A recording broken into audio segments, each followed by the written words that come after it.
ছেলেটা প্রতিদিন একটা করে গোলাপ একই দোকান থেকে কিনে নিয়ে চলে যায় বিদিশার চোখের সামনে। বিদিশা ভাবতে থাকি, কি রোমান্টিক ছেলে, কতই না লাকি ওর গার্লফ্রেন্ড। নাকি ছেলেটা হাজারটা প্রেম করে, না তাই হয় নাকি? খুব ডিসেন্ট লুক আছে, একদমই প্লে বয় মার্কা অ্যাটিটিউড নেই। তাহলে কে সেই গর্জিয়াস যার জন্য রোজ একটা করে গোলাপ গিফট করে? খুব জানতে ইচ্ছে করছে বিদিশার। হোক অচেনা, কিন্তু আজকেও জেনেই ছাড়বে গোলাপ রহস্য। বিদিশা এগিয়ে যায়। Excuse me. ইয়েস। একটা কিউরিওসিটি আছে আপনার এই গোলাপের ব্যাপারে। অবশ্য আপনি বলতে না চাইলে কোনো ব্যাপার নয়, বলুন। আপনি রোজ গোলাপ কিনেন কার জন্য?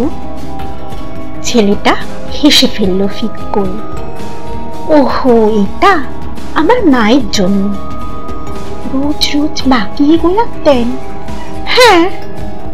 তাই আবার হয় নাকি, লোকে গার্লফ্রেন্ডে দুদিনে বোর হয়ে যায়, আর আপনি কিনা রোজ রোজ মাকে রোজ।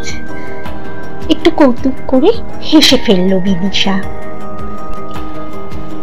ছেলেটাও হেসে ফেলল। হা হা হা, না আমি বোর হই না। Sounds good. আপনার গার্লফ্রেন্ড নেই? না না, ইনডাইরেক্ট অফার করছি ভাববেন না, এমনি জিজ্ঞেস করলাম। না নেই। ওকে, তবে ইন ফিউচারে যেই হোক না কেন খুব লাকি হবে।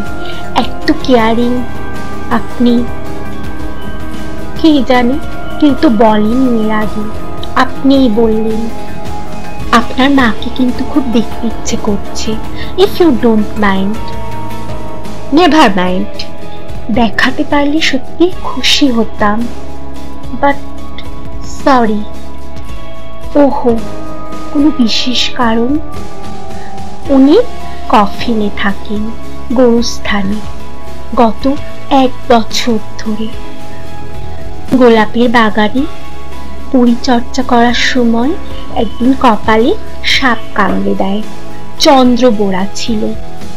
20 মিনিটের মধ্যে এভিএস ইনজেক্ট করেও বাঁচাতে পারিনি মাকে।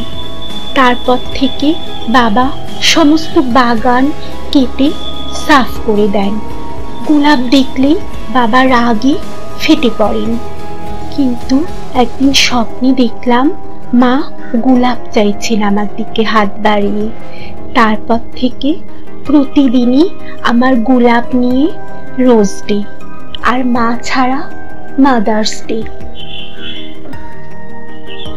বাই দ্য ওয়ে, আমি আর্থার, বলে হাত বাড়ালো বিদিশার দিকে। বিদিশাও চোখ জ্বলার দৃষ্টিতে পরম মমতায় হাত বাড়িয়ে দিল আর্থারের দিকে।